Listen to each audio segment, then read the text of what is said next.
What's going on in the Middle East is about 70% of the problems in the entire Middle East stem from the Islamic Republic of Iran. But what it does, it exports its ideology and terror with its arms all across the Middle East.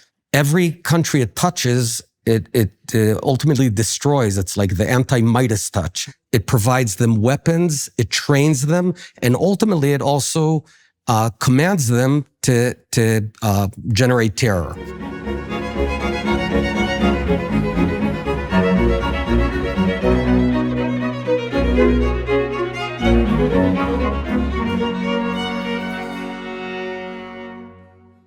Hello, everybody. I had the privilege and opportunity today to have a discussion with Naftali Bennett, who was the 13th Prime Minister of Israel. And so obviously there's plenty to discuss on that front. And so we did discuss plenty. We discussed the polarization in Israel and how discussion and then protest regarding the reformation of the judiciary in Israel distracted the population and the state and laid at least some of the groundwork for the October 7th attack. We talked about that attack and its geopolitical causes, concentrating most particularly on Iran, and the Islamic Republic of Iran more specifically, focusing on that regime's stated intent to supplant and replace, let's say, eradicate and annihilate the United States and Israel, which is certainly the kind of statement that would make you assume that you're dealing with a regime that is, to say the least, your sworn enemy. The fact that Iran is responsible in large part for funding the events that led up to, in the narrow and the broader sense, the attack on October 7th and what that might mean for the future, while also maintaining a certain amount of optimism, let's say, on the Muslim, Jewish, Christian peace front, given the establishment and the continuation of the Abraham Accords and what that means for the future, even after the atrocities of October 7th. So join us for that. Update yourself and find out what's going on in the Middle East and the world, particularly with regards to Iran. Well, Mr. Bennett, I think we should probably start with the presumption of a fair bit of ignorance on the part of the viewers and listeners, and with regard to me as well. And we'll get you, if you would, to position yourself. Let everybody know who you are, what role you've played in Israel, what role you're playing now. Just set the stage for us personally so that everyone understands who I'm talking to and why. Sure. I had the privilege of serving as Israel's 13th Prime Minister, years 21, 22. Prior to that, I was Education Minister, Minister of Economy, and Defense Minister. So I spent a bit more than a decade in politics. Before that, I had a whole nother life in high tech. I was a startup founder, founded a company, became CEO, a real roller coaster, but ultimately we had success. And then I ran another company, we sold it also. And prior to that, like all Israelis, I served in the military, in Israel's top unit. It's called Sayeret Matkal, the guys who did Entebbe and all of that. And I had the privilege of becoming a platoon commander and later a company commander in a special commando unit. So I spent quite a few years fighting our enemies, primarily Hezbollah in Lebanon. I grew up in Haifa, a beautiful city in northern Israel. Some people compare it to San Francisco because it's a mountain that sort of goes down into the sea. My mom and dad were born and raised in San Francisco, and they, what's called made aliyah in Hebrew. When you move to Israel, you ascend, you go up. The term aliyah is to go up. So they made aliyah in 1967, and they are really my biggest heroes, my dad and mom. And so where would you position yourself or where are you positioned on the political spectrum in Israeli politics? And would you describe what the political spectrum is in Israel, because obviously there's a left-right spectrum or something approximating it, but that doesn't mean that it maps to, isomorphically with what we might expect in the rest of the West. So flesh out the political landscape there in your position. So I would talk about two dimensions. On my political beliefs and opinions, I'm right of center. I do not believe in land concessions. I think our enemies want to annihilate us. I think the only way to achieve peace is by being incredibly strong. I'm a free market guy, so I would be considered a moderate Republican here in America. However, the way I view the political system today, it's less about a battle of opinions and more about a very dangerous group identity politics where opinions almost don't matter. What matters is, are you for your group or is it against your group? We can talk about this later. And in that sense, the government I established was a very unique creature. It was the most diverse government in Israel's history. When I was prime minister, I had left-wing ministers, right-wing ministers and parties. I had secular and religious. I had Jews and Arabs for the first time, 8 different parties. And the government, even my biggest detractors agree it was an effective government in terms of getting stuff done. They were angry at me for lots of stuff because I sort of broke rank from what was before then. Either if you're right, you only fight for the right wing camp and you got to be against the left wingers. And I do not agree to that anymore. I think while I harbor my opinions and I will fight for them, we have to be able to sit together in broad unity governments, bipartisan governments. I believe that's the only way forward for Israel, because I'll say right now at the start, I think that the number one problem of Israel and challenge for the Jewish state today is the domestic poison and internal hatred between these two camps at levels that we've never seen before. And what are the issues that are dividing them? I mean, we're seeing something like a devolution into group identity politics broadly in the West. And I mean, obviously the danger in that, at least one of the dangers, is that it undermines the primary narrative, let's say, or identity that holds everyone together. So that's obviously dangerous if you don't like a descent into chaos. But I understand the identity politics that characterizes the United States, say in Canada, the UK, etc. I'm not exactly clear what the identity fragmentations are, I guess, on the Jewish side, but also between the Jews and the Arabs in Israel. So how exactly is the domestic landscape fractionating as far as you're concerned in Israel? Well, I believe that this is an artificially manufactured grouping for political reasons, because there's a lot of benefit in creating camps in politics because you have your base and you heat them up and you get them mad at the other side. But I think it's phony. I think it's not predicated on real big debates, because here's the interesting thing. And you asked me about issues. If you actually analyze the big issues that supposedly tear ourselves apart, actually most Israelis agree on them. It's 3 areas. It's religion and state, it's the judicial reform, and it's the Palestinian issue, okay?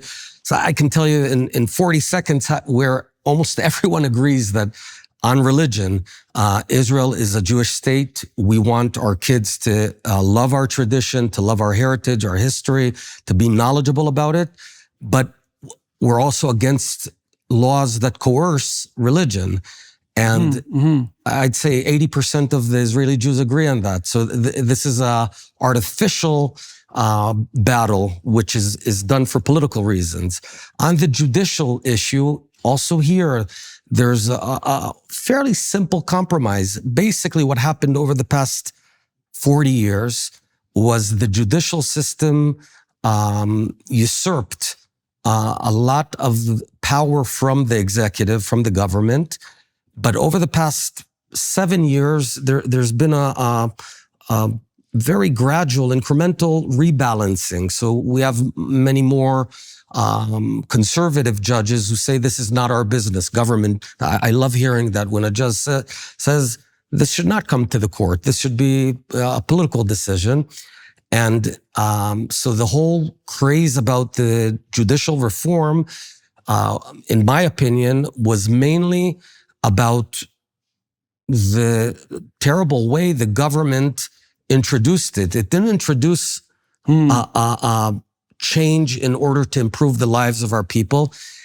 It seemed, and it articulated, vengeance. We're against the other side. We're going to aggravate those lefties. And again, I'm a right-wing guy, but I don't think that when I'm prime minister or education minister, my goal in life is to get the other side to be terrified or aggravated. Right. So has the I would call it a poke you in the eye attitude. So it's more about that. And even on the Palestinian issue, the de facto argument today it almost doesn't exist. And I'll explain. For about 50 years, there's been a big divide where the left supported a two-state solution and the right opposed it. The past 20 years, the Second Intifada, and especially now, post-October 7th, mainstream Israelis do not believe anymore that we should be founding a Palestinian state, certainly not in the near future. So we agree that right now, one way or another, we're not going to allow a Palestinian state. So why not be together in government, and we can defer continuing to argue about it in 6 to 8 years, where I'll argue and fight against it. They'll support it. But in the short term, there's no disagreement. So there's no support for a two-state solution now? Nobody. Yeah, I think it would be a total disaster, but there's others who think that I'm wrong, which is fine. We can argue and debate that in between us 8 years from now. We don't have to waste our energy right now.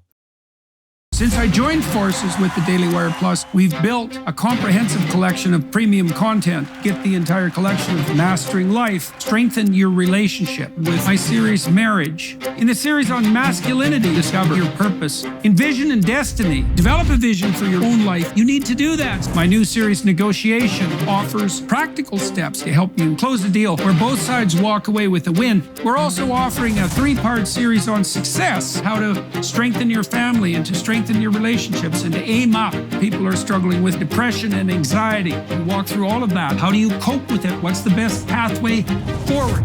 In addition, we've explored biblical writings and their cultural influence. Our new 10-part series on the Gospels delineates the accounts of the New Testament writings. And finally, join me on a journey through time, foundations of the West. The work I'm doing with the Daily Wire brings the spirit of adventure forward. Join us on Daily Wire Plus today. So this judicial issue, so my sense is that, I've seen arguably similar moves in Canada in particular, where the judiciary has increasingly taken on the role of the legislative branch, partly because the legislatures don't like to make complex decisions, and then they default to the judiciary, which is not a good thing in the long run because it undermines parliamentary supremacy. That's right. So has something analogous to that been going on in Israel? And you said there's been a rebalancing, but that it was handled badly on the messaging side. It became what? What did it become something like a battle between the legislative branch and the judiciary? Yes.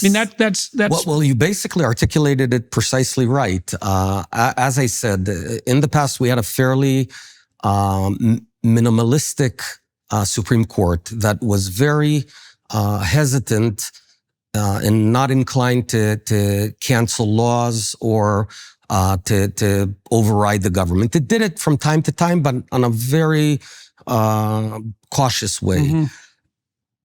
What happened beginning the late 80s primarily was the Supreme Court became way more active and gradually began canceling laws and creating its own self-made constitution based on what's called basic laws in Israel. but they went too far. And was that primarily a leftist movement on the judiciary side? I would say so. I would say, yeah. Now, in many cases, you said it so right. In many cases, it was a result of government not being courageous enough to solve some or to figure out some very fundamental issues, like the draft law of ultra-Orthodox. So when the politicians are not courageous enough, they throw it to the Supreme Court, and then they attack the Supreme Court for getting involved in what they couldn't solve. Now, there was already a gradual process of rebalancing. It was happening prior to this craze of the past couple of years. So things were on track to gradually get better. I remember as minister, as prime minister, I cannot recall one event where I wanted to get something done and I knew how I'm going to do it, and the legal folks stopped me. I do remember as minister, there was one or two cases that it really got me angry. And I thought the judicial system is too aggressive, but it was on track. And then the government came, and as I said, they talked about a revolution. They said, we're fed up with those lefties. And it's funny because I'm a right-wing guy, but what they came to do was to punish the other side, to terrify the other side. Mm-hmm. And guess what? They succeeded. The other side, which is lots of very decent people, about half of the country that, serve in the military, risk their lives, pay taxes, hardworking people, much of the middle class in Israel, the secular middle class, they indeed got terrified. They felt subjectively that there's a government that wants to punish them, and no one should feel that their government hates them. And that created a rebound effect of these huge protests and refusal to serve in reserve, which is a terrible thing, right? Because we need our army. And what happened essentially year 2023 was a horrible year prior to October 7th. The whole country went crazy in this internal war. We got distracted from our enemies. Our enemies saw that we're killing ourselves from within.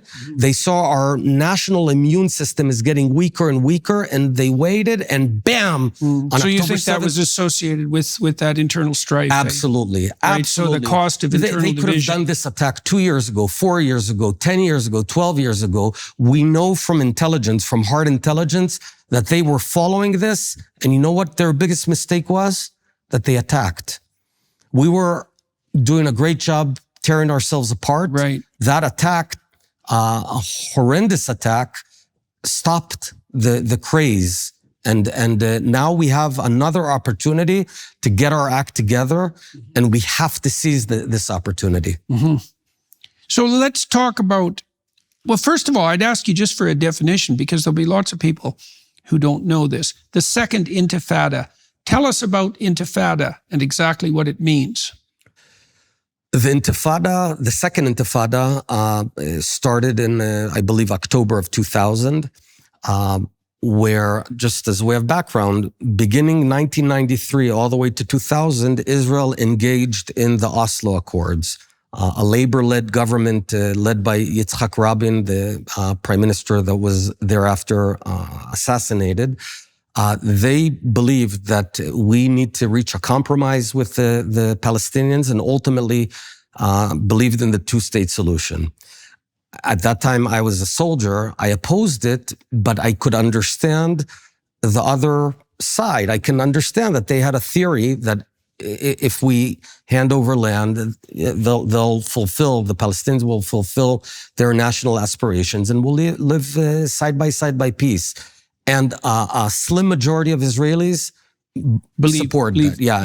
Hence, what happened was already in the 90s, as we handed more land over to the Palestinians, it started in the Labor government, then Netanyahu continued and handed, I believe, about 13% of Judea and Samaria, the AKA the West Bank, to the Palestinians. We began seeing more and more terror from the very areas we vacated. What happened in the Oslo Accords, though, was the Palestinians formed an entity, a government called the Palestinian Authority. And a big tract of Judea and Samaria, of the controversial territories, was handed to them, almost half. And they govern it to this day. What happened in October 2000, there was a violent uprise and war against Israel that started, and it manifested itself in daily suicide attacks that where Palestinians came in, usually with explosive vests, entered a bus in Tel Aviv or Jerusalem, blew themselves up, killing a dozen Israelis almost every day. It was horrible. It was a terrible period. And I had been living in Manhattan running my company, but the R&D center was in Israel. It was back and forth. Finally, we had enough. And in March of 2002, we went forward with Operation Defensive Shield, and we recaptured those territories militarily. And to this day, we have the way it runs is they govern themselves on the civilian aspect. So they have their own government. They had elections. It's a democratic government, though they only had elections once. They pay their own taxes. They have their own anthem, their own parliament, whatever, what have you. But the overall security responsibility is Israel's. And that's why we don't have the sort of terror stemming from the PA that we saw from Gaza. Today marks a solemn anniversary. 1 year since a devastating attack that shook Israel to its core, claiming 1,200 lives and leaving 250 taken hostage. It was the most tragic day for the Jewish people since the Holocaust, a moment that will forever be etched in our collective memory. But the story continues. The war in Israel rages on, with tensions escalating to new heights. Just this month, Iran unleashed a barrage of nearly 200 ballistic missiles at the Holy Land. Israel stands besieged, facing threats from all sides.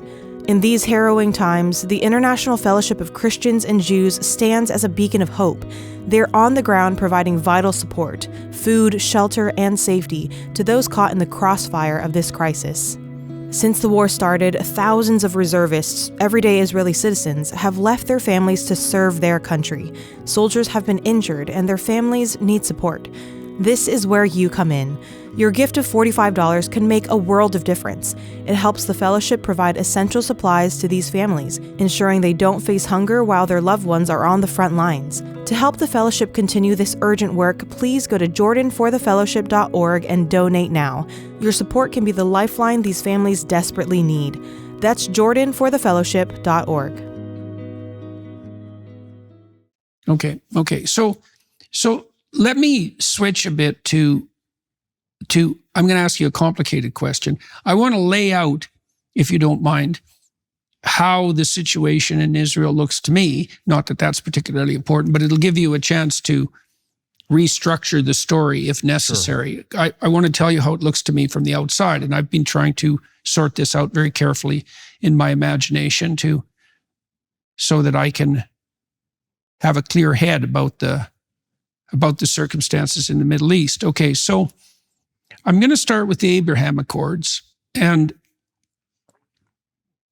they're very striking to me because I saw a number of, the first thing they indicate is that there are profound divisions within the Arab world with regard to Israel and how Israel should be treated and dealt with. And the Abraham Accords formalized an agreement with a number of Arab states that Israel should be regarded as a valuable trading partner. Now, the reason for that, as far as I'm concerned, is threefold. The previous approach wasn't working. Israel's proved itself to be an economic powerhouse. It's like a second Silicon Valley in many ways. There are extreme economic advantages to partnering with Israel, trading with Israel, learning from the Israeli experience. And then Israel is also a formidable military powerhouse. And so the combination of those three things was sufficient, along with some alteration in the stance on the more forward-looking Arab side, to make agreements of peace with Israel a reality. And we saw that happen in the Abraham Accords. Now, my sense is the Abraham Accords are viewed with something you might describe as extreme skepticism and horror even by the Iranians, most fundamentally, because they don't want to see that. They're sworn enemies of the United States. They're sworn enemies of Israel. They're sworn enemies of many of the Arab states that signed the Abraham Accords. They are seriously not happy about this, and they'll do anything to undermine and destroy it, along with Israel and the United States. And so, okay, so then let's think about that in relationship to Palestine. So you're putting forward something approximating a two-state solution. That's been a solution that's been proffered in the past. But the problem with the two-state solution is it's predicated on the idea that the parties involved in establishing the states want states and they want peace. And my sense of it is that Iran would sacrifice every single Palestinian in a heartbeat if they could do serious damage to Israel and the United States in doing so. And Iran continually funds the agitators in let's say Hamas and Hezbollah, for example, to do nothing but cause Israel and the United States problems, and they don't give a damn in any way, shape, or form about the Palestinians. That's exactly And so I don't understand at all, first of all, how the Israelis can negotiate with the Palestinians with the Iranians lurking behind them, doing nothing but to causing trouble and funding at every possible opportunity, every way of breaking down any possibility of peace, because what do they care whether the Palestinians make peace with the Israelis? That's just annoying to them from a foreign policy perspective. So I don't see any victory. I don't see any potential for solving that problem as long as Iran is pulling the strings behind the scenes. It's in their best interest, given their stated foreign policy objectives, to keep the Palestinians and the Israelis at each other's throats for as long as possible. And if that does in the Palestinian people, oh well, collateral damage in the bigger game. So, and then, okay, so and I want to add it now, so uninformed people in the West might be thinking that by standing with the poor oppressed Palestinians, they're showing their solidarity with the oppressed people of the world. Right. But they're certainly not allied with the mainstream of peace-loving Arabs around the world, peace-loving Muslims, as far as I'm concerned, and they're crawling into bed with a state that's hated not least by its own people. Like, it's a brutal, awful, terrible state. And it wants to destroy the United States and Israel. And so all the protesters on American campuses who are hypothetically supporting the poor, oppressed, victimized Palestinians, and I know there's plenty of complex things to say about that, are really acting as proxy agents for Iran. And the Khamenei came out on X, Twitter, not very many months ago and basically said exactly that, congratulating the American protesters, for example, for supporting his agenda. That's right. I mean, it was mind-boggling. It didn't seem to slow down the protests at all. Okay, so the first question, having laid that out, is is there anything that I'm missing with regards to the positioning of Iran in relationship to Israel and the United States? No, I think you've hit the nail on its head. About a decade ago, I came up with a strategy against Iran, and I called it the octopus, terror octopus, or octopus strategy. The first thing was to understand what's going on, and then you can build a strategy. What's going on in the Middle East is about 70% of the problems in the entire Middle East stem from the Islamic Republic of Iran. I would view it's a very radical regime, by the way, also incompetent and corrupt, a bit similar to the Soviet Union of the 80s. But what it does, it exports its ideology and terror with its arms all across the Middle East. Every country it touches, it ultimately destroys. It's like the anti-Midas touch. Mm-hmm. Look at Lebanon, look at Syria, look at Iraq. It's like Yemen. So in all these places, it builds a local proxy, sometimes based on Shiites that live there, but not always. For example, Hamas is a Sunni organization. It it empowers them, it funds them, it provides them weapons, it trains them, and ultimately it also commands them to generate terror. Not only against Israel generally, but also against Israel. Now, I'll say straight at this point, we need to topple the Iranian regime. That's what we need to do, and it will fall. The mistake that Israel has made for the past 30 years, and I was a soldier, I was fighting Hezbollah, which is essentially the fingertip of one of its tentacles. The mistake was that we have expended and exhausted ourselves fighting those fingertips of the octopus, and instead of directing our energy to topple the goddamn head of the octopus. And what I did as prime minister, I gradually I wanted to not have wars on our borders because that's playing to their strategy, and redirected our efforts to the head of the octopus. Israel has done a lot of work throughout the years on the nuclear dimension, but my point was it's not only about nuclear. Let's topple the regime. Now, how do you do it? I'm not talking about all-out war. I look at the Cold War as a very good, case analogy. Mm-hmm. And ultimately, the Soviet Union fell without war. Mm-hmm. America never bombed. You know what I did when I became prime minister?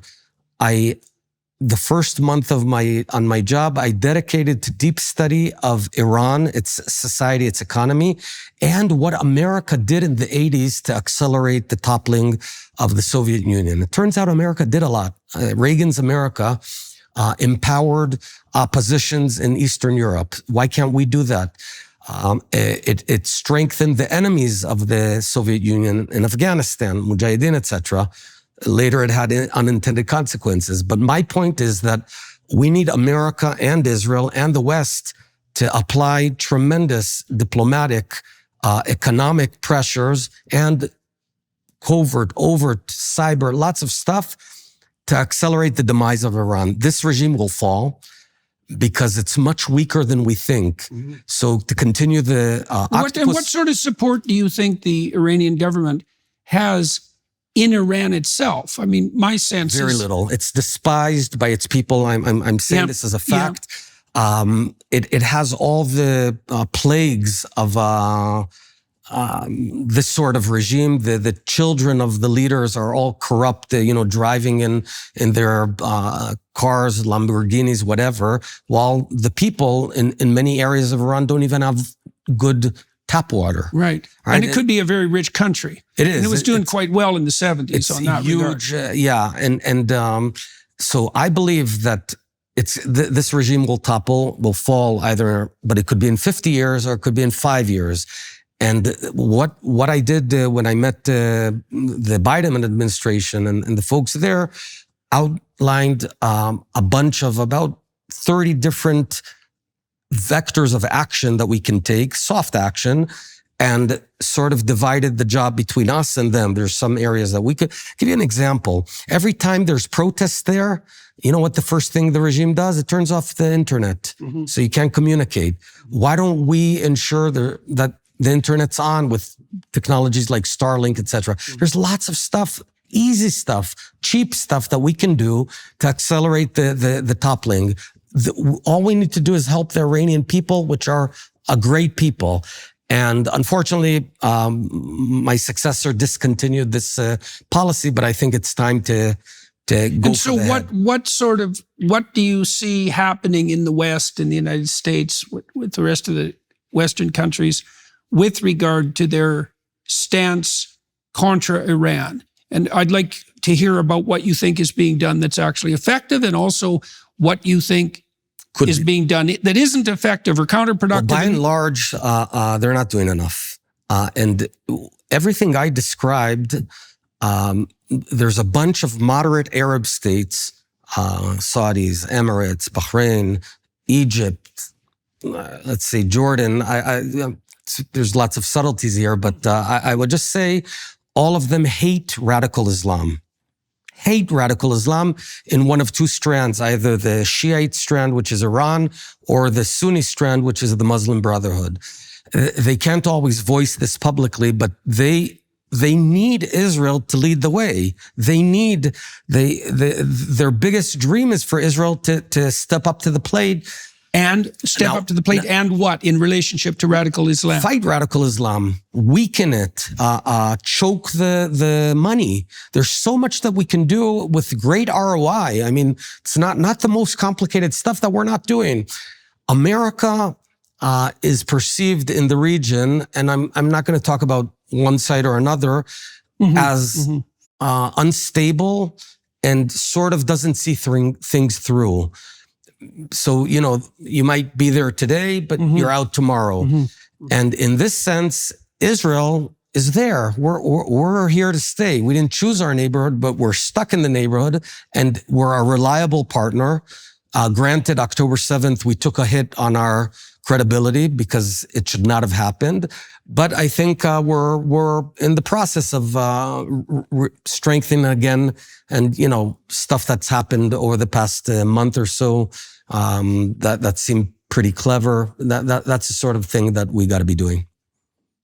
So let's talk about radical Islam for a minute, and maybe we can use that as a entry point into discussing the relationship between religion and politics more broadly. Yes. And because I would really like to do that. So the first issue is, it's interesting to me that there are a variety of forward-looking leaders in the Muslim world who, for example, have been pushing forward the Abraham Accords, normalization of relations with Israel, but even more importantly, the establishment of truly productive relations. So it's obviously that within the broader confines of the Islamic world, the possibility for peace and productive peace exists. Absolutely. Okay. Absolutely. So now then the next issue, I'm trying to work this out in the West in general.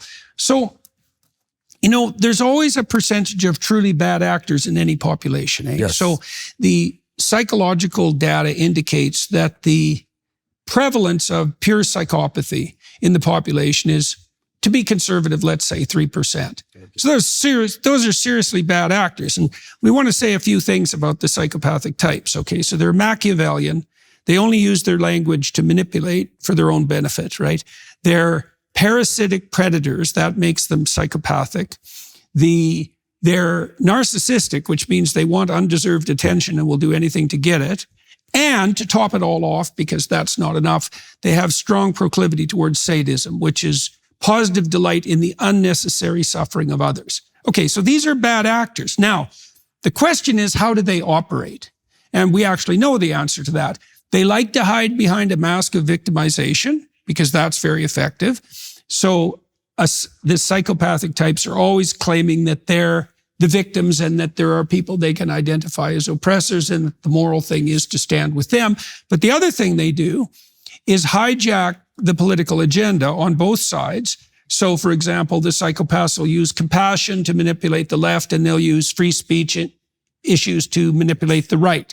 But they don't care, because they're not political at all. What they are is out for themselves 100%.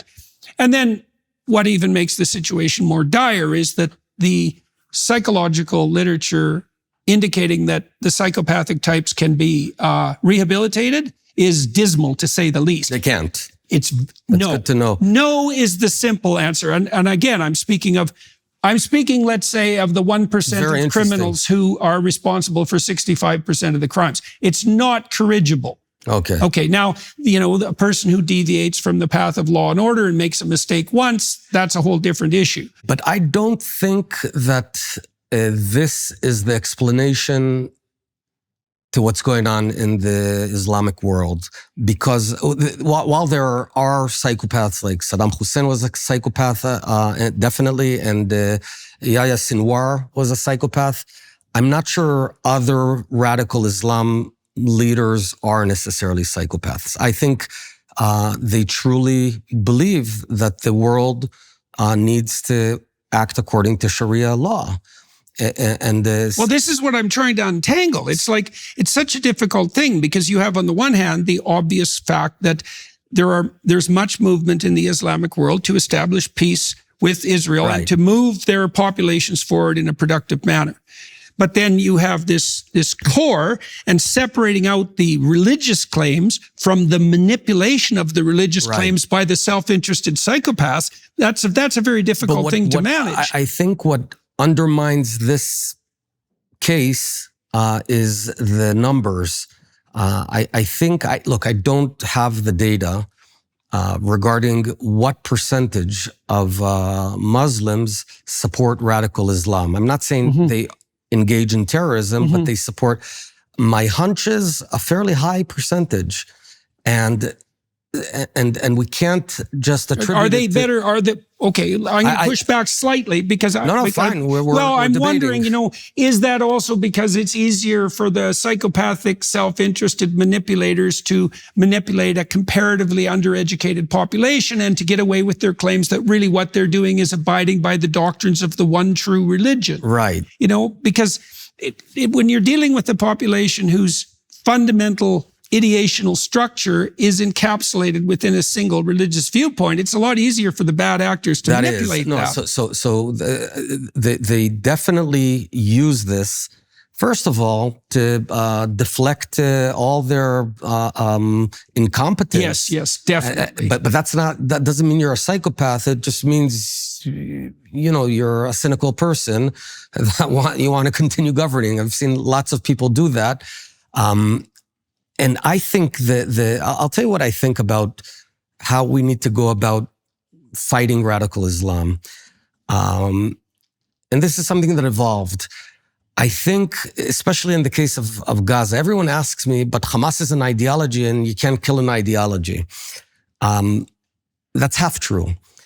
I agree that there's no point in trying to persuade people, don't be radical, don't be Hamas supporters. Hamas enjoys a great popular support in the Palestinian population, about 2/3. But there is a way to get them away from Hamas by defeating Hamas. I'll give you an analogy. You probably know way better than me. Let's a hypothesis. Had we done a poll in Nazi Germany in December of 1944, right? Everyone knew where it's going. My belief, I have no basis for this, is that a vast majority of Germans still supported the Nazi ideology. It's likely, very likely, yeah. Now, within several years after the war, we had a new Germany. What happened was there was a step before persuading their hearts and minds that Nazism is bad. There was something way more important, that Nazism is gone. Mm-hmm. So first defeat Hamas, first defeat the Nazis, and so it's no longer a matter of whether it's good or bad. It's gone. It's gone. We killed them. They're done. Now get on with life. And only then, I think, I'm asking you actually, psychologically, can the individual open his mind to hear other arguments? I think there is. Well, first of all, we hope so. That's what I think that we need to do. We need to defeat Hamas and then begin changing the hearts and minds. What does the future hold for business? Ask 9 experts and you'll get 10 answers. Bull market, bear market, rates will rise, rates will fall. Can somebody please invent a crystal ball? Until then, over 38,000 businesses have found a way to future-proof their operations with NetSuite by Oracle, the #1 cloud ERP. Imagine having your accounting, financial management, inventory, and HR all seamlessly integrated into one fluid platform. That's NetSuite.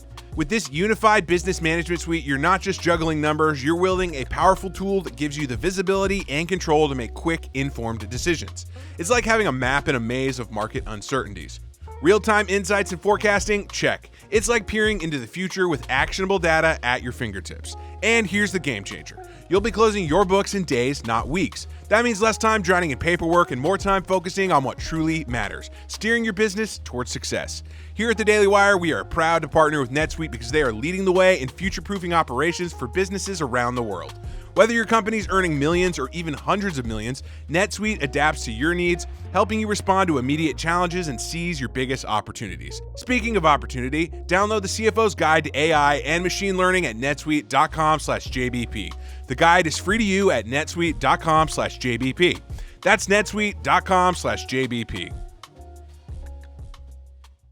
Well, I think the historical precedents that you outlined are the correct ones. The same thing happened in Japan, and very rapidly, right? And very thoroughly.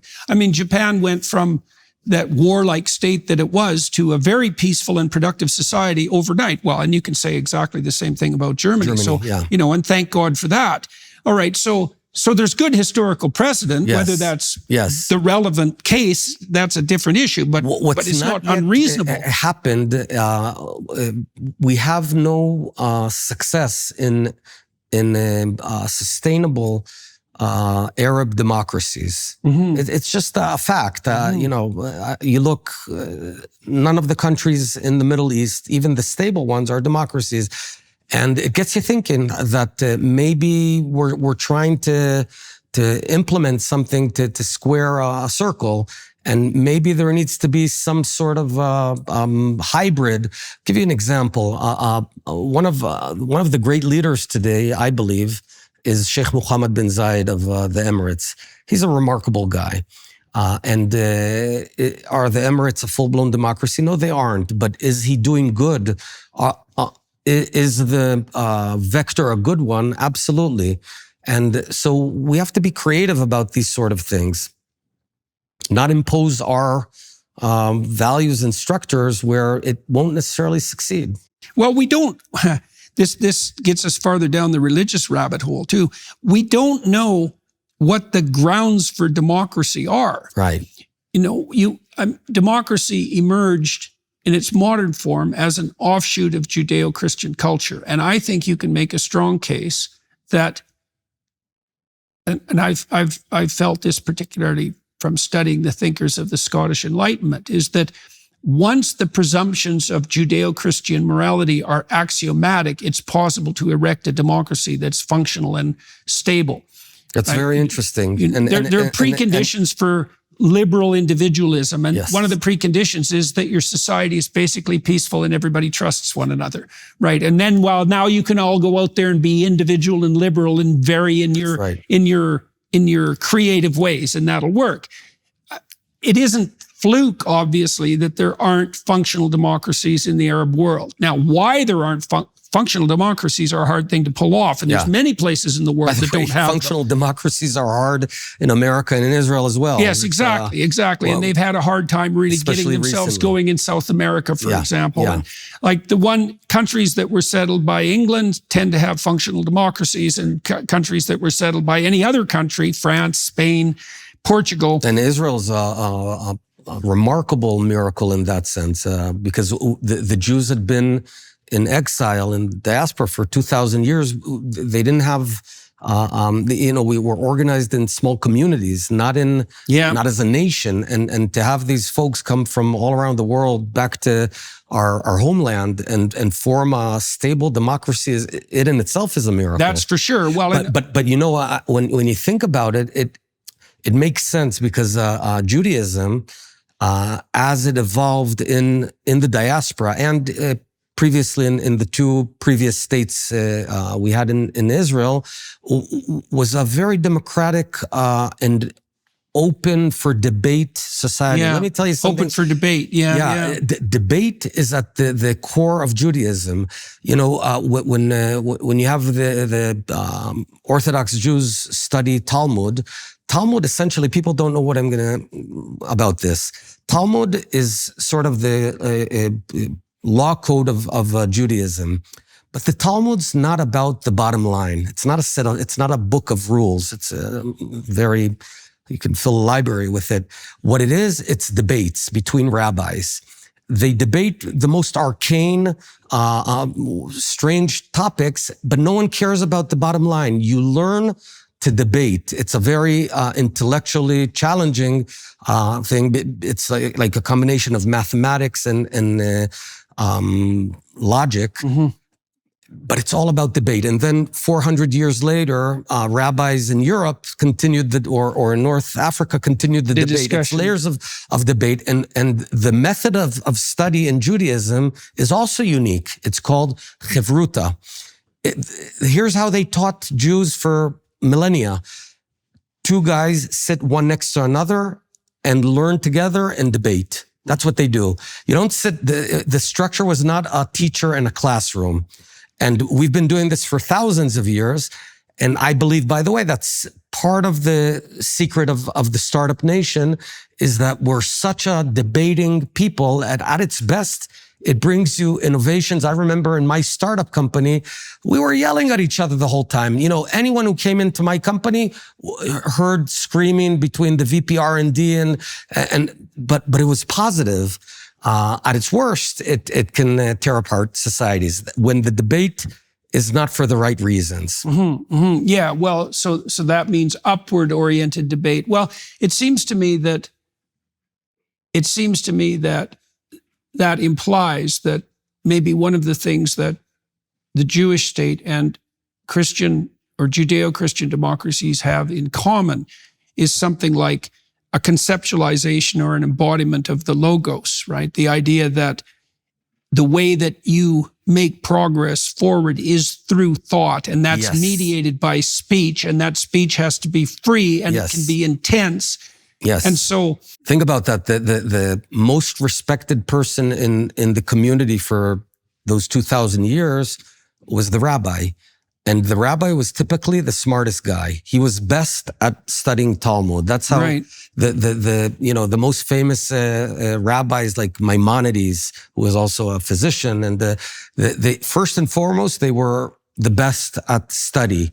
And by the way, they also got the best. Their children got the best marriages of usually the most wealthy, and that created a very positive cycle, a genetic cycle, which made for very smart folks all across the Jewish world. The good thing is that rabbis get married and have kids. Priests do not, and so you take a really smart guy, but then he doesn't have descendants. Yeah, that's a problem. Yeah. By the way, in Israel today, Israel is the only Western country in the world with positive demographic That's a remarkable growth. Thing too. It is. And I wonder why. Why do you think? I don't know.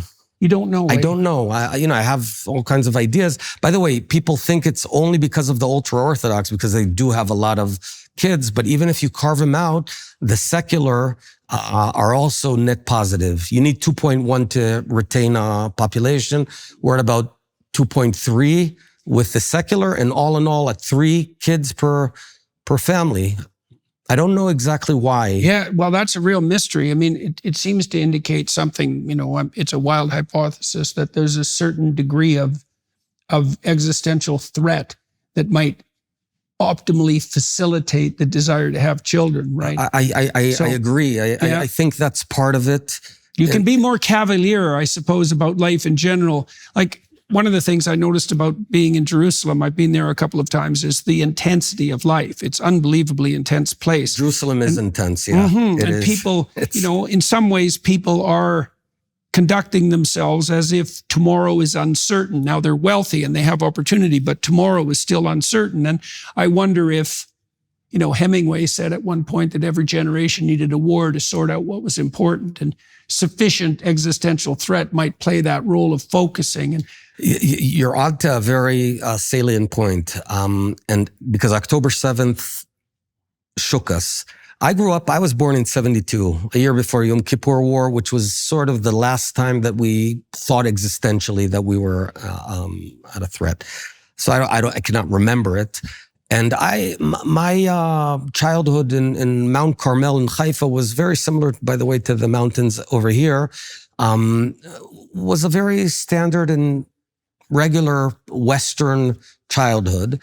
And my whole generation grew up taking Israel for granted. We did not feel that there's any existential threat.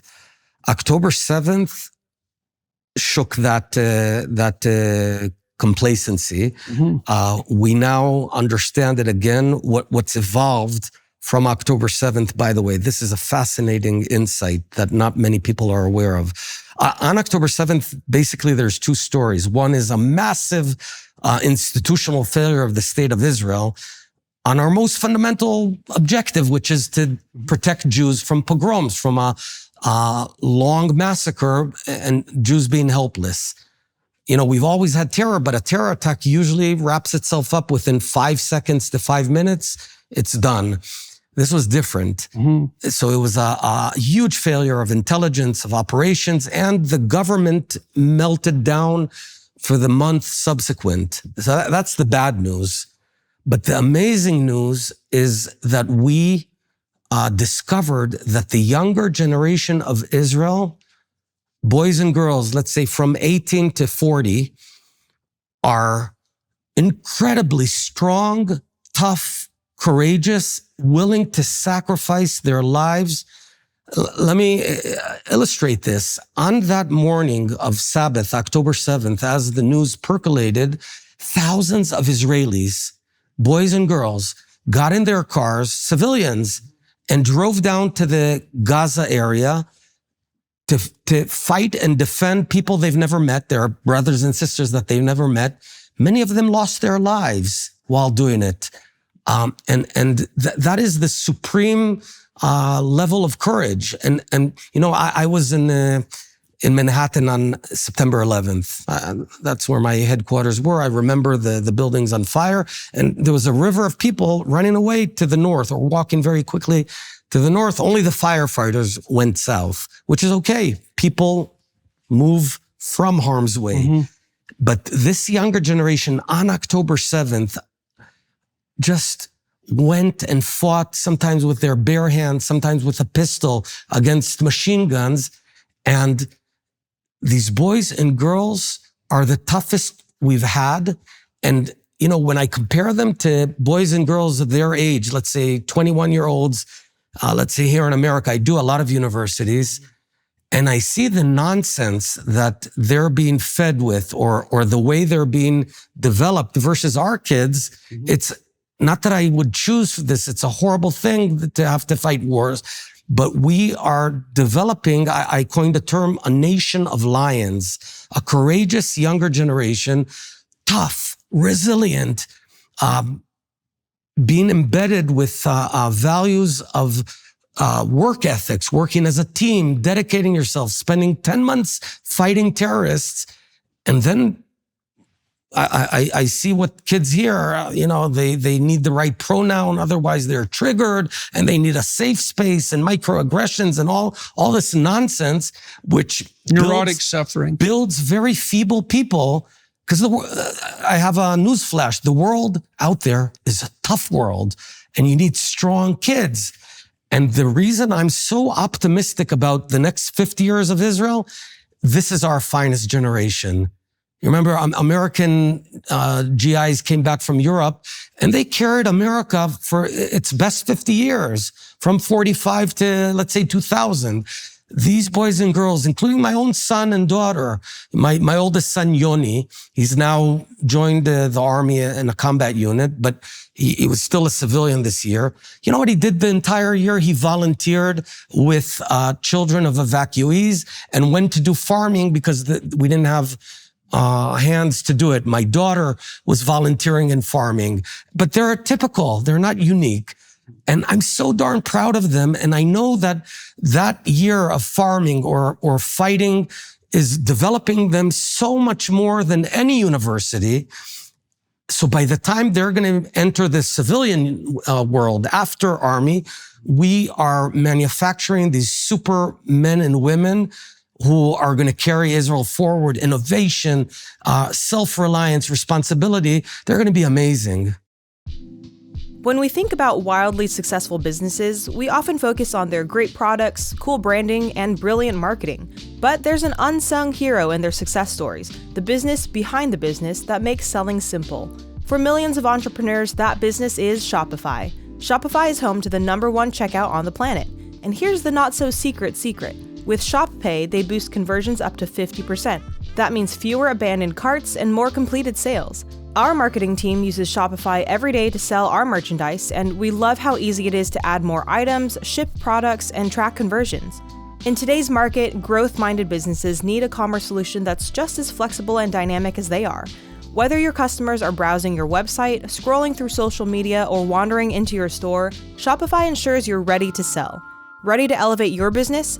Upgrade your business today and get the same checkout Daily Wire uses. Sign up for your $1 per month trial period at shopify.com/JBP, all lowercase. Go to shopify.com/JBP today to upgrade your selling. That's shopify.com/JBP. We don't know how much that kind of a heroic commitment to the future has to be inculcated or developed in young men and young women so that they'll take up the responsibility, for example, any responsibility for that matter, but certainly the responsibility of having a family.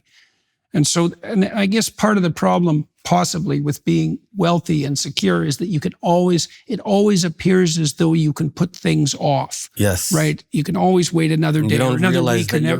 Yeah, well, tick-tock, man. Life's short. Yes. And you miss things a lot faster than you think.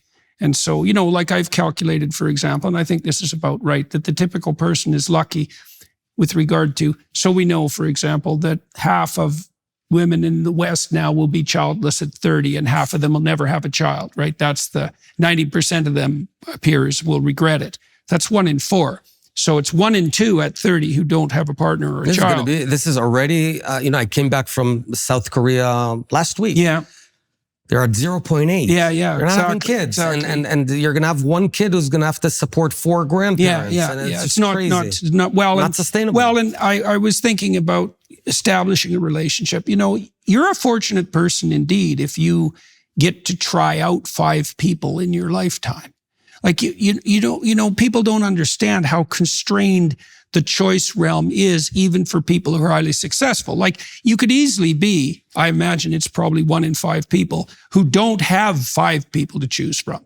In the course of as a mate. Yeah. In terms of sequential relationships, like dating. Because, you imagine it takes what? If the person's a stranger, it takes a year to sort of assess them, something like that. Really? Well, I mean, that's the question. Like, how long does it take you to reasonably assess someone romantically and practically as a long-term partner?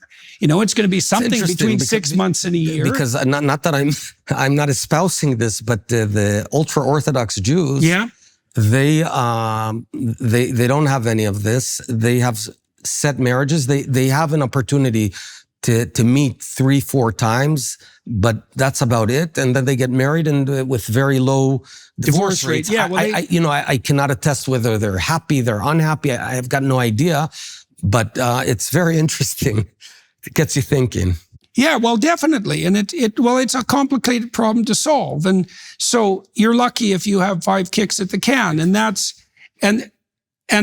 completely independent of the question of whether alternative forms of marital arrangement are more appropriate. Lots of cultures have used them, and I don't think there's any evidence at all that those people are necessarily more unhappy or that the relationships are less stable, right? I think people in those relationships probably assume that they're going to have to do some work on an ongoing basis to make it work right from the beginning. But my point is more that it's easy to overestimate the amount of time you have to do anything. Like the window to have children is relatively short. The window to get married is very short. And the advantage of a certain degree of existential threat is it brings that home. It does. Right. And so, you know what, we're continuing that point. There's now a very positive wave of young men and women, the most talented, that I get phone calls almost every day of amazing people that would have gone to the private sector. And now they say, we need to save Israel. Mm-hmm. And we're going to get this influx of the most talented people, because this was not the case. In Israel, by and large, for the past several decades, the best of the best went to high tech. Mm-hmm, mm-hmm. And now we're going to get some of them, or even successful entrepreneurs entering politics. I'm fairly rare. I think I'm the only, certainly the only prime minister who was a CEO of a company, but founder. And in politics, I'm one of the very few that came from high tech and founded a company, ran 2 companies, knows business. And we're going to get this best and brightest into Israel's public sector. And that's why I'm incredibly optimistic, except barring the one issue which I talked about, which is the domestic wars. If it, I believe the polarization. Polarization. I think Lincoln said a house divided cannot stand. And that is true with the Jews, especially true with the Jews. Do you know, Jordan, the current state of Israel is the third instance we have a sovereign Jewish state in the land of Israel. We had it twice before, what's called First Temple. That was King David and Solomon. Then several hundred years later, the Second Temple for several hundred years. But what people don't realize that in our first Commonwealth and second one, we were united and sovereign only for about 80 years. David's grandchild, Rehoboam, Solomon's son, he screwed up, and the kingdom of Israel divided into Judea, 2 tribes, and Israel, 10 tribes. And they never got together again. And subsequently, the Assyrians conquered Israel, those 10 tribes, and we lost them. We lost 80% of the Jewish people. And all Jews today are descendants of Judea. That's why we're called Jews. So it was because of an internal divide that we lost our sovereignty. Fast forward to our second Commonwealth. Also, it went on as a sovereign state only 75 years. The Hashmonites, Judah the Maccabee, etc. Their great-grandchildren, there were 2 brothers who fought each other in year 76 of the kingdom. I think we're talking about 80 BC. And it was Jews who invited the Romans into Judea back then. We were so stupid because we couldn't get along. And now Israel's in its 8th decade. And this time we have to get it right, because the most important thing is the eternity of the state of Israel. But my point is, what killed us twice before was domestic divide, internal division, not external enemies. So I want to return to the issue of, there's 2 issues you brought up that I'd like to discuss, if that's okay. Everyone outside of Israel, and obviously many people within Israel, are wondering, how did the events of October 7th come about? Now, we already outlined the structure of Israel's external enemies. You have Iran, you have them in cahoots with Hamas, there's all sorts of bad players there, so they're just looking for an opportunity. You said the internal division that was obvious in Israel. A massive distraction. If our enemies could choose one wish, it would be year 2023, the internal divide. Like if you were a genie and you came to Khamenei and said, what do you pray for? He would say that there's internal division. Those 8 or 9, 10 months, 10 terrible months of division where we're killing each other. So that's his best wish. Right. And as I said, had they not attacked, I don't know what would have been left of our country, because we were killing ourselves. And it seemed almost unsolvable. And so I would call it weapon of mass distraction. Right. Is what happened. We don't need, there's tons of Iranian bots that are fomenting and Russian bots, but we're doing a good enough job killing ourselves, even without the Iranians and the Russians. And we Israelis have to tackle this and solve it. Right. And the only way, in my opinion, is unity governments, left and right, bipartisan for the next decade.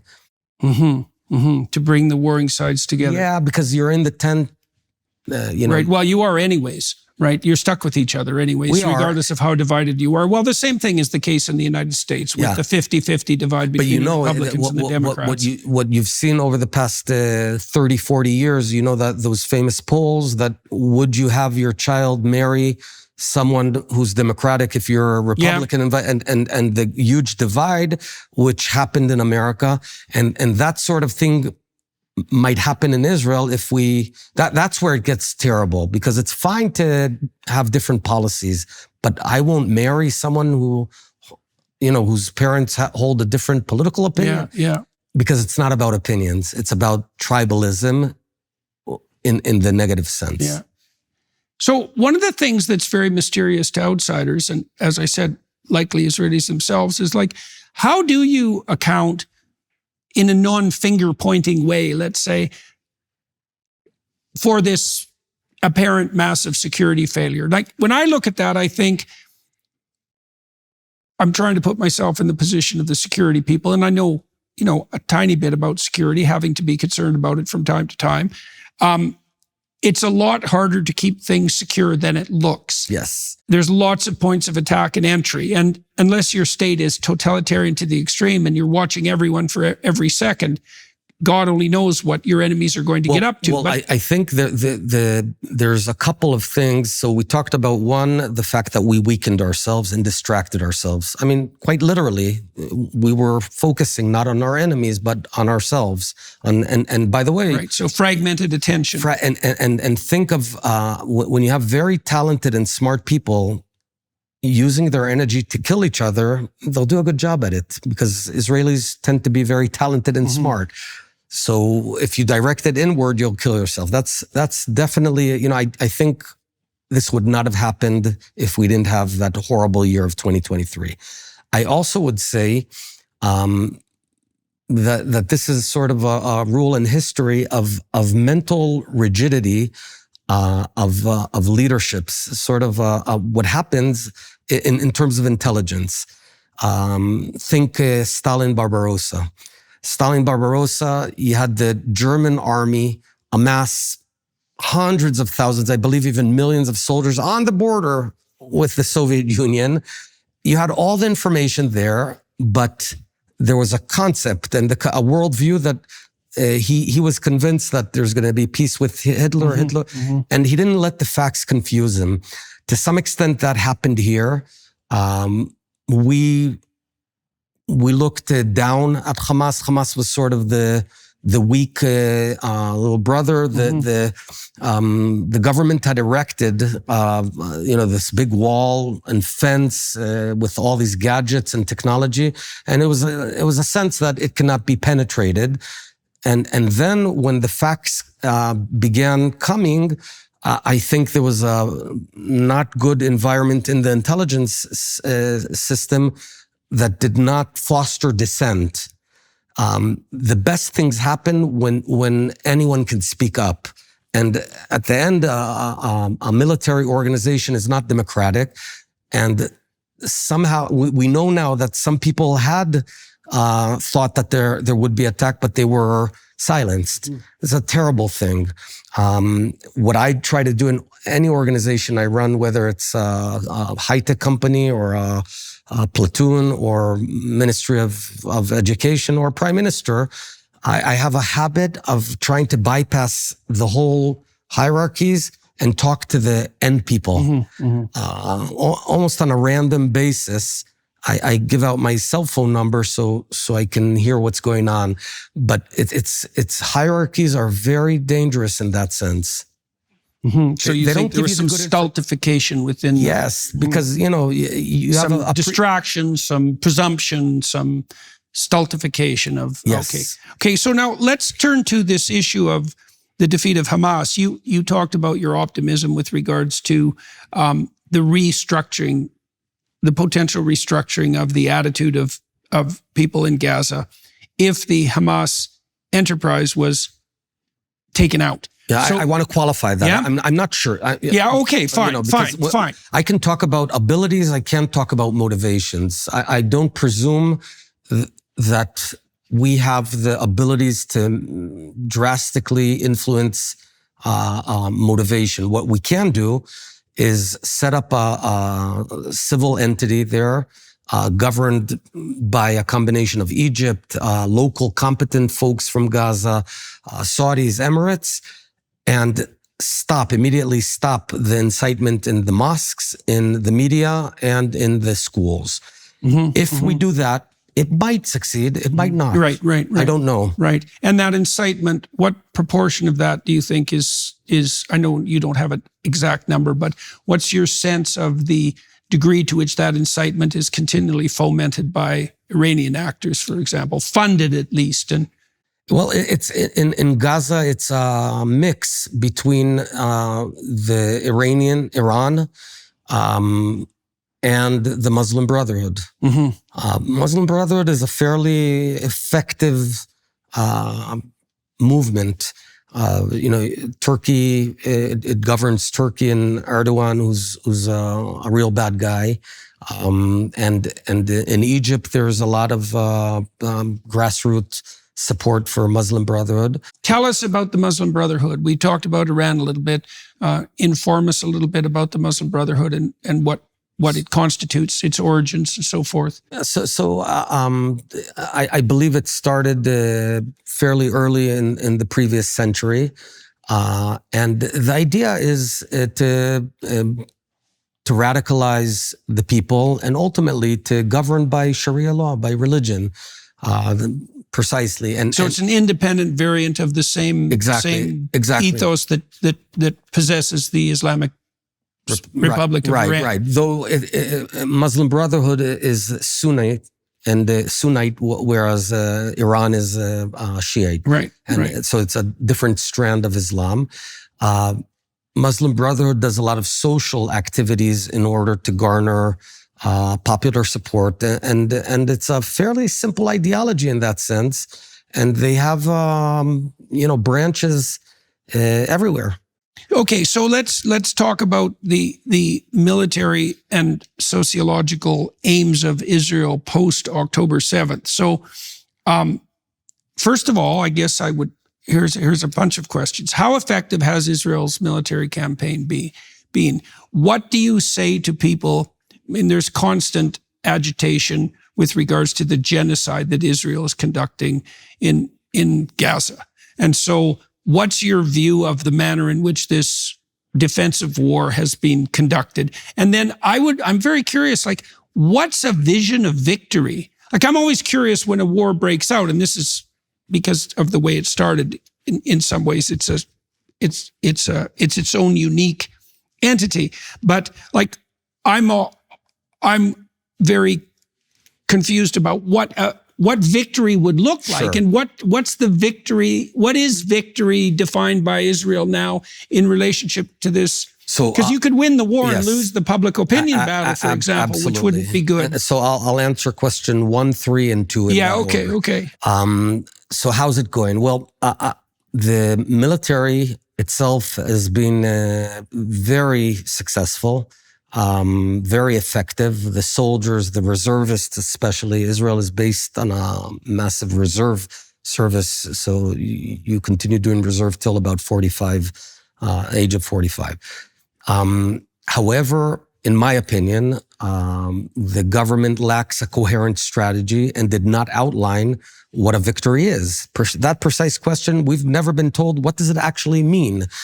And, I would have gone about this whole war in a very different way. I thought that we should apply a siege on northern Gaza, allow all the civilians to get out, but we would screen and basically smoke out the terrorists from the tunnels without having to have so much friction and cost for everyone. That was not adopted, that plan, a siege plan. They decided to go in kinetically, which is a legit decision. It has its advantages, but also that is not being prosecuted the way it should. If you're going to fight. Right now, there's no war in Gaza. There's not a war. There's no fighting going on. We're at 3% intensity, and the notion that Israel should have long, low intensity wars of attrition, I don't buy that. I think that's the wrong strategy. Israel should have short, high intensity wars if we have to do a war. That's what we always did. The 56 year war was just a few days. The 6-day war was indeed 6 days. Yom Kippur war was 2.5 weeks. And suddenly we're in this protracted, dragged on thing. Why is it bad for us? Many reasons. First and foremost, global opinion needs short time span for us to, right? Even if it's very high intensity, lots of buildings fell or whatever, but you move on. There's something new on the agenda. Taylor Swift comes out with a new song and everyone changes topic. But the fact that we're dripping this and we're always going to be inferior in world opinion. So the less they talk about us, the better off we are. That's one mistake. Second one, it also puts tremendous pressure on our economy, on our reservists. And that's exactly what Iran wants us to do. Iran wants to exhaust us in a slow, dripping war. That's why I think I would surge and defeat. And if we're not going to do that, I would cut a deal, a big deal with, and bring the hostages home. We need them to come home and fight another day. What does victory look like? Again, I can say what I would have set the parameters. It's Hamas raising a white flag because and getting on ships and being transferred, the 5,000 or 10,000 Hamasniks being transferred out of Gaza to some Arab state, but we let them live. That would be the deal. And the leverage would be, if you don't do that, we're going to kill you. Mm-hmm. But we're not doing that, so we don't have the leverage. And are those key players already identified? Those 5,000? Yeah.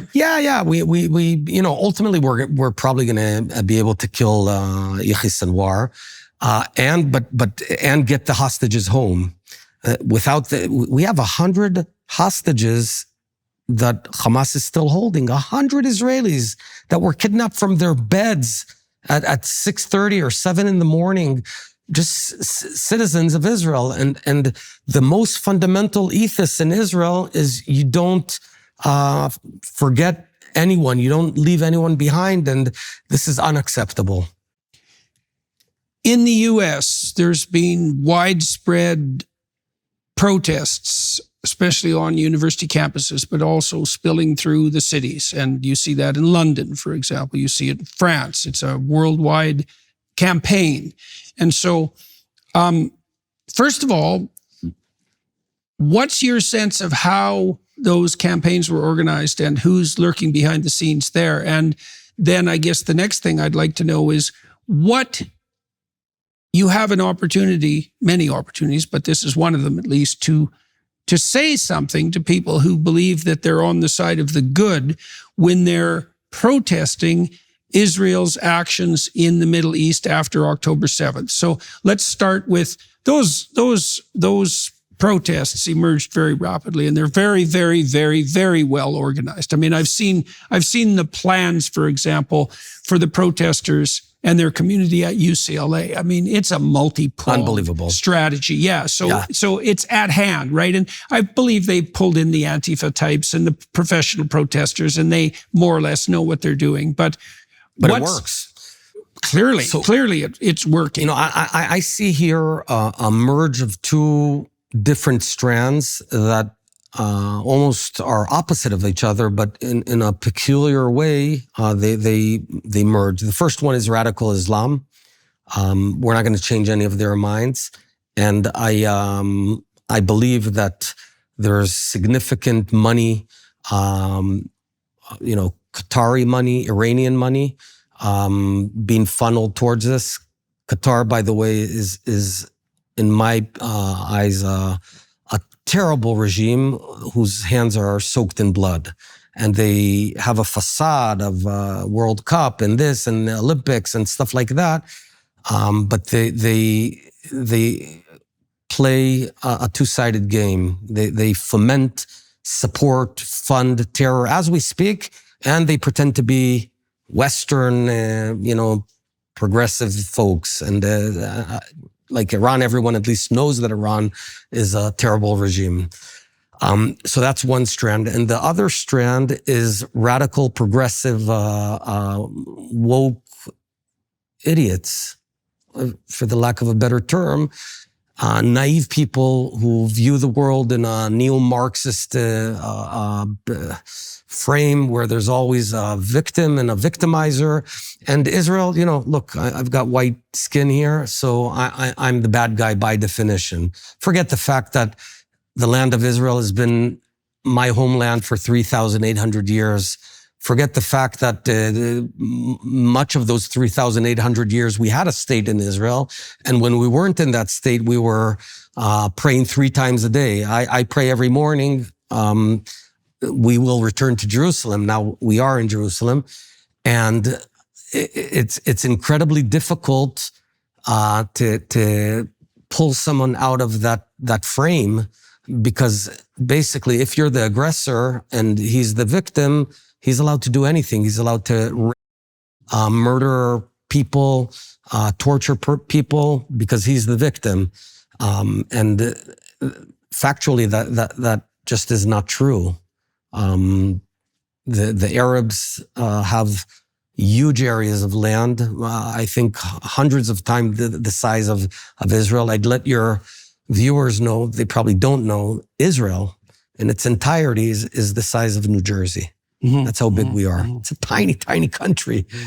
And, before the Jews came back home, beginning in the late 1800s, it was a desolate, barren, miserable land infested with mosquitoes and malaria. And as there was always Jewish presence, but it wasn't under Jewish governance.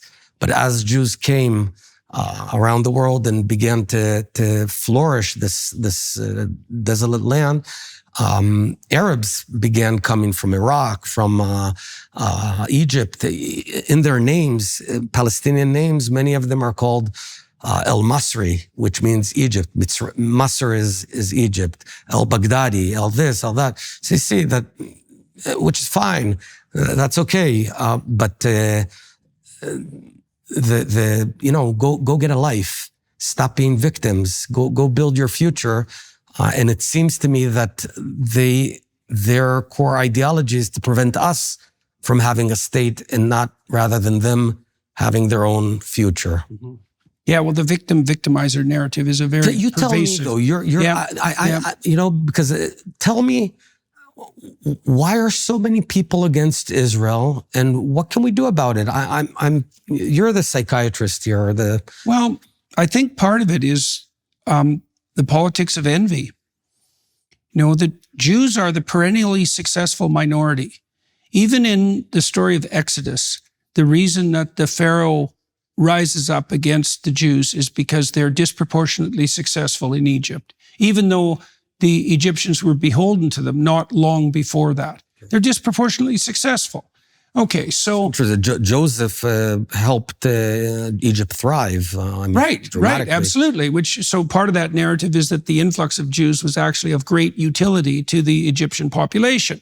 But then the Jews became disproportionately successful, and that always happens. It always happens. And so then the issue is, well, what do you do with the disproportionately successful? And the response to that is twofold. You can be happy for the fact of their productivity and their success because they share their knowledge and their abilities with everyone around them, and the rising tide lifts all boats. Or you can decide that anybody who has more took it and is a thief and a crook. And there's always corruption in every enterprise, so there's always things you can point to. So what I see is that the Jews are also the perennial canary in the coal mine. When societies take a turn against those who are successful and start to define them as criminals, the Jews are the first people to be targeted. And all that indicates is that all the successful... That's more in socialist type societies or communist societies anti-Semitism also thrived when Jews were miserable and unsuccessful. So we weren't always, not in every pocket were we successful, and yet it's everywhere. There's also the mere fact that ethnic differences can easily be inflamed, and that people are radically, we're relatively insular by our psychology. It's me, and then it's me and my family, and then it's me and my family and my community. That's right. Right. It's harder for us to extend that ethos of concern as people get more distal, and which makes sense, by the way. Well, of course it does, because something has to mediate in-group identity, or we wouldn't be social, right? Obviously, I care more about my child than a stranger, right? I mean, right. And you might say, well, you shouldn't, because there's no logical reason. And the right rejoinder to that is, well, I don't have infinite resources. That's right. I can't care for every child in the world with the same intensity as I would for my own child because there's too many of them and too little of me. So I'm going to be local. What do you think we can do? Because, sometimes I'm flabbergasted. I'm always interviewing at CNN, BBC and all that. And I feel sometimes I'm barely moving the needle. And the reality is so different than what we're portrayed. And what do you think we can do about it? Well, I think going after the victimizer narrative is a good long-term strategy because it's extremely pathological. And so to the degree that we've been messaging around this, that's in various enterprises that I'm involved in, that's what been one of our primary targets of concern. There's something wrong with the politics of envy. If you divide the world up into oppressor and oppressed, and now you're good merely because you are on the side of the oppressed, or are an ally, like that's just too simple a moral equation. Yeah. And there's every bit of reason for skepticism in relationship to that. But it's also very bad for you to regard yourself as a victim. Horrible. Because you lose agency and you lose hope and you're subject to someone else's whim. It's so funny, my dad, may rest in peace, Jim Bennett, he was raised not far from here in San Francisco. And I guess the biggest thing I took from him was he never whined, he never complained, and it was self-reliance. That's he always faced whatever situation and took responsibility. He didn't talk about it. He just did it. Well, one of the things you that see is so deeply ingrained in me.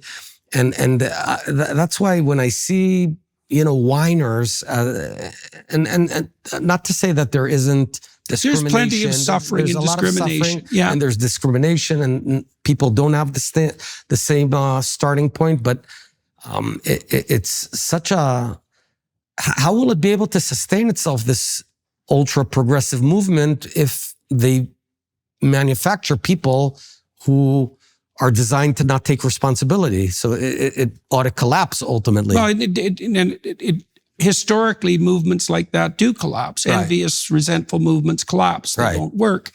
So, one of the things that you see in the Old Testament accounts is that the Jewish people are characterized in their covenant with God. They're characterized by, when they're good, they're characterized by a refusal to construe themselves as victims.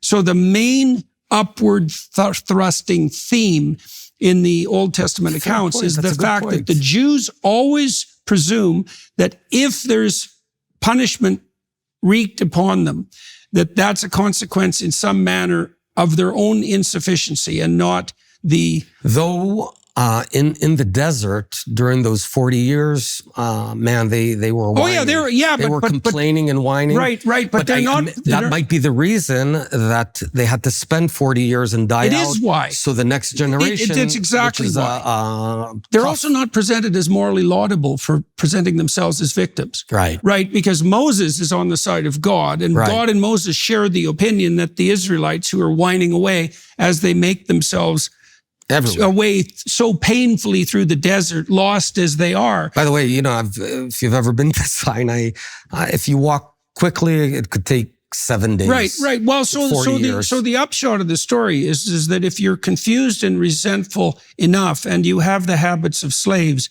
it can take you forever to get nowhere. Right. And that's exactly so right. They just had to die out. Yeah. It's 3 generations, right? Something like that. 40 years, yeah. Right. And that is the consequence of their slavish habits, right? They're used to being told what to do. They can't settle their own affairs. They can't regulate their own behavior. Right. They're very impulsive and hedonistic. As soon as Moses disappears for 15 minutes, they're off dancing naked, drinking too much, and worshiping the golden calf. Right. They have the habits of slaves, right? And the rectification of that, and this pertains to what you said earlier about building resilient young people, is that you don't want to raise young people with the habits of hedonistic slaves. Right. By the way, the 12 spies, so essentially 10 of the spies came back whining, and 2 of the spies came back saying, all right, it's going to be tough. They didn't, they saw the giants and all that. They said it's going to be tough, but it's a beautiful, wonderful land, and let's go do it. Well, it's not surprising that part of the story popped into your mind, because it's very germane to this discussion. Is that so? Moses and his people are on the threshold of the promised land, right? So they've succeeded in crossing the desert and escaping from tyranny. So they send out scouts of the future, essentially. Yes. Right. And some of the scouts come back and say, well, the future's already occupied by people we can't possibly defeat. You were nothing but a power-mongering tyrant who led us through the desert. We were better off with the Egyptians. It's like, what's going on here? Yeah. If I remember the story correctly, the earth opens up to swallow the faithless scouts. And No. It's a different story. No, the earth opens up on a different guy called Korah. Oh, that's right. Okay, that's right. So, anyways, the end of the story is exactly what you said, which is the leadership is transferred to the... By the way, they were leaders of their tribes. They weren't just scouts. So the sages tell us that they weren't just scouts. They were actually the leaders of the 12 tribes, and they had to be replaced. But one of the most fascinating periods is the initial entrance into Israel back then by Joshua, and then the subsequent hundreds of years where suddenly a slave nation is governing, itself, not as a kingdom, not as a united kingdom, but as with tribes. Distributed responsibility. Very distributed, yeah. Well, in the ethical... Almost too much, by the way. And not too much distribution, but too much selfishness of tribes. Too many times they didn't help each other when they ought to have. And then comes, Saul and King David and unites the whole thing. Right. Well, the moral upshot of the story is that in the face of the challenges of the future, you're required to be realistically optimistic, right? It's a moral requirement. Yes. And that, I love that term, realistically optimistic. Yes. That's my way in life, realistically optimistic. The faith element of that is that, well, yes, of course, this is going to be difficult and challenging, and there are ways it could go wrong, but if we maintain our covenant with God and we continue to aim upward and act appropriately, there's no challenges that we can't overcome. Right. And that's the right thing to teach young people. Realistic, optimistic, and one other element, action-oriented. The Bible is all about action. And generally Judaism, this is the Jewish faith, cares little about your feelings. So, here and there are blips, but by and large, you are measured by what you do, not by how you feel. And if you do something wrong, you can't repent just by feeling bad. Or if you see a poor person, you feel for him. But if you don't act, it doesn't count. It's called a mitzvah, a good deed, and a chet, which is a bad deed. And that's what I love about, and what I take from Judaism primarily is the action-oriented element of it. It's all about doing, and not just pontificating. Indication of commitment to faith is manifested in action. By the way, what the Jews responded when Moses came down with the 10 Commandments, when they didn't screw up, right? They said in Hebrew, it's called Na'aseh v'nishma. We shall do and we shall listen, which is a strange thing. He tells the rules, and they said, we'll do it and we'll listen. Not we'll listen and we'll do. And that's there's a meaning to it. And you as a expert in psychology, I think the best way to inculcate a habit is by doing it. Just by doing it again and again, it becomes part of you as opposed to teaching it. And that's why, my dad didn't preach us a lot. He just did. And that's how we learned from them, through doing. And so I have a very strong inclination to action. Very little patience with people who just talk about it. So let's close. I had asked you if there's anything in particular you'd like to say to the, let's say, progressive types who are agitating on behalf of Hamas in the United States and the rest of the West. Like, if you were going to say something reasonable to them, you know what I mean? Something that isn't necessarily finger wagging or dismissive, to make a case. Like, how would you explain how would you explain why what they're doing is misguided?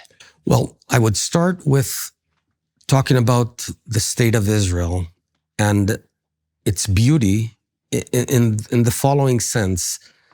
Sometimes I feel that Israel is this experiment of God or someone that puts us smack in the middle of all the worst conditions possible in every dimension. No water, so he wants to see how we'll deal with it, and we generate water. We have the highest rate in the world of desalinated water. Right. An impressive accomplishment. All right, and then we've got no oil, so we have to mine our minds, right, and build a knowledge base. Then he puts the craziest enemies around us, and we got to fight and innovate there. But then he plants them amid in this asymmetric terror where they embed themselves within civilians, and he tells the Jews, "You go pave the way and show everyone how to fight terrorists in the most moral way possible." And that's what we're doing. I don't know who did that pager thing, but whoever did that pager thing, it is the single most pinpointed way, because by definition, only bad guys got the pagers. Only commanders in Hezbollah got and you kill them and maim them. So in a sense, we're sort of trailblazers of how you operate with good morals in the real world, not in some theoretical Ivy League university world, but in the real world. We've got rockets, so we innovate the Iron Dome. The next thing is going to be laser. And I think that our destiny of the state of Israel, first, is to be strong and be. But secondly, we are not only a startup nation, but in a sense, a nation that paves the way of solutions to the world's biggest problem. Let me give you one of them. There's a small problem. You have that iPhone over there, and we're all addicted to that thing, and social networks, and the what's happening to the younger generation. I want to tell you about this startup that's dealing with how do we cut that addiction. So it's called Sabbath. It was innovated 3,300 years ago. It's this notion that once a week, Friday afternoon, you turn off all those machines. You don't use them for 25 hours from about 5 p.m. to 6 p.m. Saturday night. And you do this peculiar thing where you sit with your children at a table. You do kiddush, which is the blessing, and you talk about things. You look at your children. You spend 2 hours at a long dinner without iPhones because you're not allowed to. And that's an example for how we can use the tenets of Judaism to help tackle some of the world's biggest problems. And so if I had to wrap it up, what is Israel? Israel is the Jewish state, a democratic state. It's 10 million really good people in very tough circumstances who are trying to do their best to flourish and do good. And sitting in Berkeley or in Harvard and second guessing us when we're fighting these crazy people who we saw what they want to do. On October 7th, we had a preview of what would happen in all of Israel. It would be a second Shoah, a second Holocaust, if we lay down our arms, if we're soft, if we don't have any margin of error. When I was a prime minister, that was the one thing that I realized that, I need to govern a country, fine. But the first and foremost thing is that we are under existential threat all the time. We have no second chances. So give us that slack. We're not a perfect nation. We're imperfect. We've got our flaws, but we're trying darn good to be strong and to be good. And that's commendable. And stop, stop this anti-Semitism and this hate against this wonderful country. All right, sir. Well, it was good talking to you. Thank you very Jordan, much for thank you sitting very down much. with me today. Much appreciated. Yeah. Well, and good luck sorting out your internal divisions. Oh, yeah. Yes, and your external enemies. That's the next big challenge, Yeah. which I don't know yet how we're going to tackle it, but we're going to have to find a solution. Yeah, well, you can at least start by reminding everybody what they have in common. So, and how important that is. That's a good point. Yeah. Well, we've been starting to do that sort of thing in the U.S. and in Canada, and trying to identify the core set of values and beliefs that unite everyone. And there are plenty of them, and that's what defines a nation. So, all right. So for everybody watching and listening, I'm going to continue this discussion as I always do on the Daily Wire side. And I think I'll walk Mr. Bennett through his autobiographical history and talk more about, well, his experiences running his companies and his transition into the political realm. And then also I'd like to expand on that personal narrative to discuss a little bit about the conditions that have made for Israel's remarkable economic and military success, particularly over the last couple of decades. So if you want to join us for that on the Daily Wire side, that's where the discussion is heading. Thank you very much, sir. And to the film crew here in LA today for making the second podcast of the day possible. That's much appreciated.